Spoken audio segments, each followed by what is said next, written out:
शंकराचार्य जी और मंडल मिश्र जी के बीच में जो धर्म चर्चा हुई थी, तो हम समझ पाते हैं कि शंकराचार्य से जब उनकी पत्नी ने, मंडल मिश्र जी की पत्नी ने बात करने को कहा कि अभी तो आपने पति को हराया है, आप मुझसे भी बात कर लीजिए, तो पत्नी ने गृहस्थ सवाल पूछने शुरू किए। तो उन्होंने कहा कि मैं तो ये जानता नहीं। तो उन्होंने कहा रुको। तो जैसे ही फिर उन्होंने एक जगह शरीर को रखा, तो किसी राजा या राजकुमार के शरीर में गए और फिर उन्होंने गृहस्थ जीवन को समझा। फिर वो वापस आए। तो फिर जो मंडल मिश्र जी की जो पत्नी थी, उन्होंने जाकर कहा कि मैं आ गया हूँ देवी। उन्होंने कहा कि अब हम आपको गुरु स्वीकार करते हैं।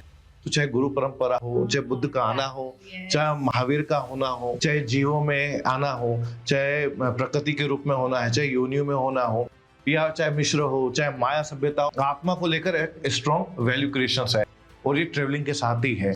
तो वर्तमान कर्म के साथ आप इस ट्रेवलिंग को और बेहतर कर सकते हैं। ये बार बार हमें समझाने की कोशिश की गई है।